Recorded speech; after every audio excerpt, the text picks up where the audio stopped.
Good morning. Welcome to Political Circle on Signature Television. First, let me apologize for taking off late.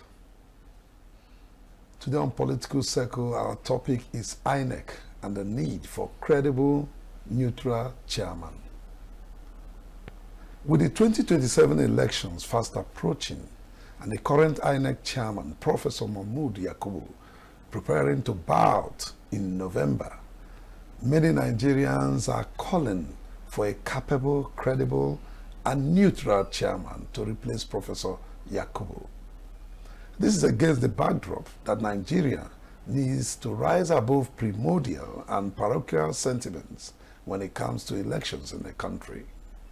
The present chairman was appointed in 2015 and reappointed in 2020.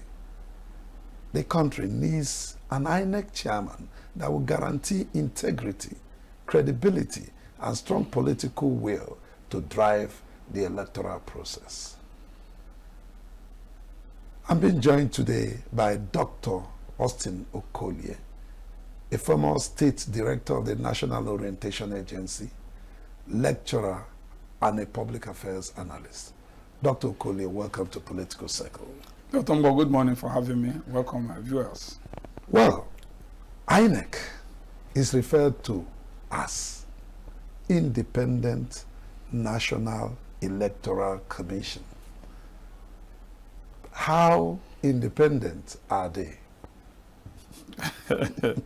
Well, that is their acronym. That is their name. But we know that the culture of most Nigerians, the ecosystem, political ecosystem, in fact, the entirety of Nigeria as a country, as a nation, there's a lot of little things that are missing. They need to fill the gaps and join so that we make our developmental plans and developments to look like something like other climes. Because we play a lot of politics here. We attach so much importance about politics. It's even too early to start politics now.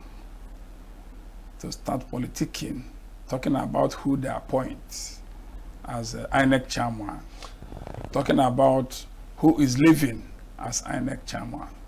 For instance, this is the first time somebody has served the full terms. I mean, talking about Professor Yakubu.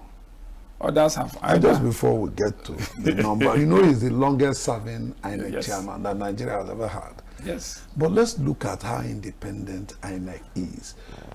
How can they be independent? Well, you can't ask the question and answer it. I know. Nigerians are also worried, just like we do, that there is erosion in the independence of that commission. Yes, of that commission. And there's also issues about the recruitment process, the leadership in Nigeria. You see, some people are already worried that the election that is coming on in the next 2 years, 2027, is already being planned to be rigged. It's on the front burner, it's at the national discourse. And that is why we are here. So INEC, they are supposed to be independent. They're supposed to be neutral. They're not supposed to highlight it. They're supposed to be embedded.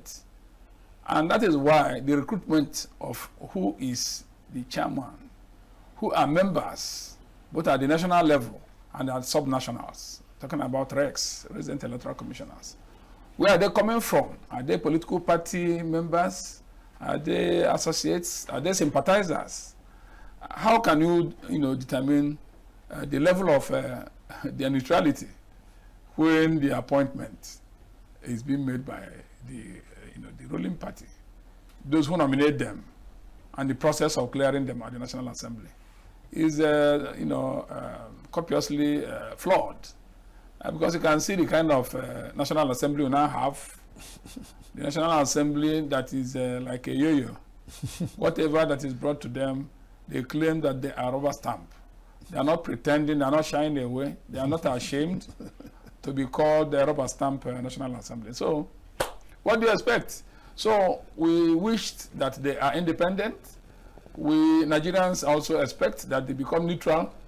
But the recruitment process, the framework, and the appointment, if you go to Uwe's report after the debacle of 2023, when the Chief Justice Uwe's committee was inaugurated, the report is still gathering dust at the shelf. So if you go there, you see the flaws. When the elected President Yar'Adua said, yes, I have been elected, but the process was flawed, and I'm going to do something about it. He did, but he was caught in his prime during the office. So the independence is not there. Just let us not pretend and gloss over it. But they are supposed to be independent, but they cannot be independent. They can never be independent. As far as this process of the president, the ruling party, who wants to perpetuate his party, who wants to perpetuate himself is there. They say, who pays the piper? He tells the tune. So, well, let's take a look at Professor Yakubu and his tenures, because he was appointed in 2021, and now that and all 2015 and 2020. Yes. And now he has served 2 terms. By November, he will be bowing out. No, he has bowed out. I think the president have ordered him to leave the office. But officially, I think he's okay. Yeah, that's when the position will become. So let's take a look at his tenures. How did he perform? Well, from our discussion, you can see that you cannot expect something to stand on nothing. When the recruitment process, like we complain, how you come in, how the piper, who dictates what he wants. Nigerians cried to high heavens. There was so much promise when Mahmoud Yakubu came. Mahmoud Yakubu, his inaugural statement was saying that no election he conducted will go to court.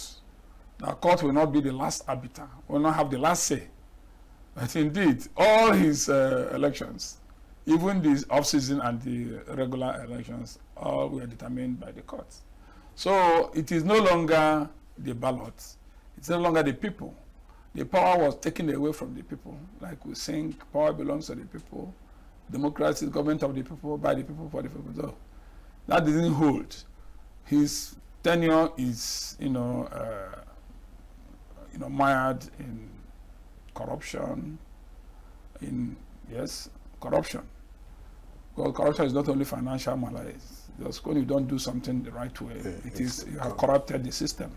He promised IREF, he promised card reader machines and all that. But they come out and announce results claiming that there's a glitch. The concept of glitch. Whoever that brought about that concept of glitch, he supervised it, and he didn't resign. In other climes, he should have resigned. Because even the President Jonathan came to vote the previous time. He couldn't vote. Some governors tried to vote, they couldn't vote. That is the end of the process. So it is not Eureka during his tenure. So, but since he was allowed to serve out his time, it means that the piper and the person who dictates the tune are okay with it, but Nigerians are worsted. Nigerians are worsted for that. So I can tell you that his tenure is not something to glorify. To celebrate. Yeah, so his tenure is just, I was once there. But you can remember, even though the Professor Jega tenure was, tumultuous because of the way the incumbent, Jonathan, they now call him back, was, rushed out of office, and that election, remember, that was the only election that the incumbent lost. That's the only election that the incumbent president appointed a chairman who he claimed he does not know. And the results, even then, there was clamor for change. But you can see the type of change that we got. We got. So you see, let us continue. On so this. I was about coming to this. So I wanted us to see some of the past INEC chairmen. They are not INEC now, Electoral Commission chairman. Now let's go back to the days of people like Iwu and so on and so forth. So let's look at their tenures. And it's going down the memory lane. Like we said that June 12, 1993, that was when we had FEDECO. That was the best, but you couldn't appreciate it then because there are some people who are kicking against the election. Some people said that the court stopped it and they still continued. Talking about Professor, our man that died the other day. Iwu Morris. No, not Iwu. Iwu came during Obasanjo. The man who conducted Obasanjo's election. The man that died the other day was celebrated, Professor, I forgot his name, from Anambra State. So, everybody are judged at the best, fairest, credible, and accepted election. Only that the military, who were the umpires, did not allow that to stand. So for me, you start from there. It was two political parties, SDP and NRC. Then, but if you come to from 1999, where, you know, you see, it is the military also that midwifed it. First of all, there was Emeawa, who was later removed before the election that ushered in Obasanjo. That's complaints, but it was not as bad. It was not as, you know, crude. It was not as mired as what we later started seeing. Iwu came in 2003. And in that 2003, people complained because that was the Obasanjo must go. The type of change, how they hushed out Jonathan, but they couldn't do the same for Obasanjo. So Iwu was there to do the bidding. And he returned Obasanjo and PDP administration. And there was, hell was let loose. All these people that are there now were in the opposition then. They draw, in fact, heaven was let loose. Everywhere there was trouble, only that they managed to calm down. So the Yar'Adua's own transition, 2007, was another election. So what I was saying is that when you go down the memory lane, there were still pockets of complaints in terms of logistics, in terms of rigging, carrying ballot paper snatching, you know, some kind of identity theft, people who come in to vote when they are not even supposed to do. That was when they came with the electronic. Yes. So they now say we have to do card reader to authenticate the actual owner of the cards, to make sure and verify that the names in the voters register. That's when they came with the card reader machine and so on. So, but that have not helped the situation, because at the end of the day, the immediate past, or the man who is just still there, Yakubu, came with the promise that is going to go electronic, both counting, both verification of voters, both transmission of the result from the polling unit. So Nigerians, because there was a kind of an apathy where they will now claim that 90 million people registered, but 8 million people got the president in office. So you can see the irony. It's not even up to 1% or 10%. Can I say 10% of the entire voters, register? Talking about registration and verification and accreditation, those processes, pre-election, election proper, and post-election activities of Inec. So they were neither here nor there. So there was kind of people introducing self-help. You know what happened in 2011 when Buhari contested and did not win. And when he won, even though Jonathan did not contest it, but we knew that if I had been in this situation now, Jonathan wouldn't have gone. But because of his nature, because of the prevailing circumstances, I do not want to let any Nigerian blood because of my personal ambition. So he let go. But today, there's a different kettle of fish, a different group of people. Now, Nigerians are calling for a credible, neutral Inec chairman. What are their chances of achieving this? Well, I do not have much hopes about realizing what they are asking for and what they demand. There's not much hopes because, one, the screening should start from the National Assembly. You know, the president will, get 2 or 3 names to send for screening. Then after the screening, then he will send the name for, authentication by the National Assembly. But from the court of what we know of National Assembly today, both the upper and the lower chamber, the green and the red chamber, there's nothing they have taken to them. In fact, if they dress anything up and take to that National Assembly, they will approve it. So that is where my optimism is lowered. That is one. 2 is that members of political parties are being nominated by the same APC government. You can see what happened in the past, where SA to the president was also nominated as a national INEC officer. But for the CSOs, that is the civil society organizations and members of the opposition political party, then they listen. But I don't think they will listen now. They will nominate anybody and that person will skate through.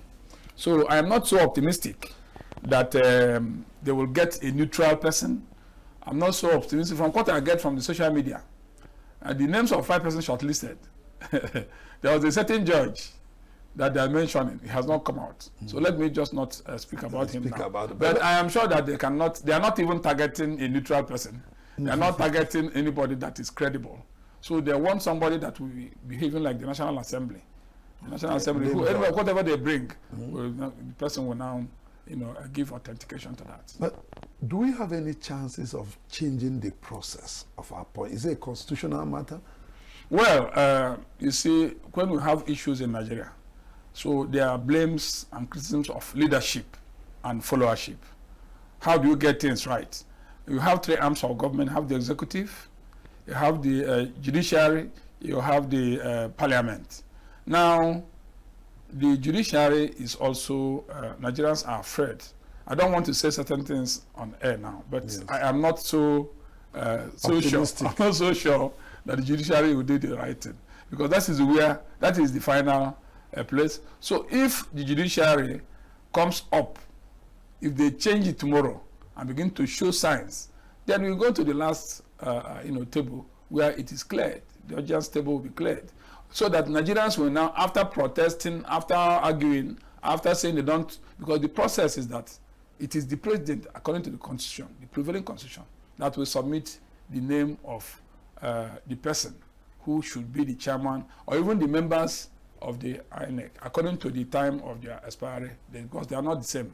Some of them were recruited at different times. So, but the chairman now, we want a credible, a neutral, somebody that can deliver for Nigerians, because the power belongs to Nigerians.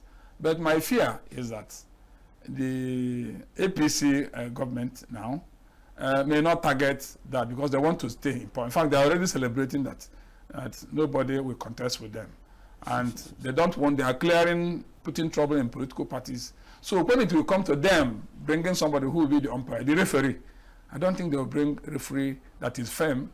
I don't think they will bring a referee that will be neutral.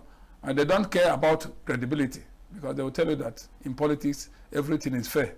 That is in war, everything is fair. So I'm not expecting that. But are they going by the Machiavellian theory that of the end justifies the means? Yes. Well, I think there's no morality in politics. So, but Nigerians still have a chance. Now let's talk about executive funding of Inec. Is it part of the problem? Well, that's why I'm talking about who pays the piper, because they appoint, they fund, they can withdraw fund. They can ask you to go and do an election and will refuse to give funds. So there will be no election.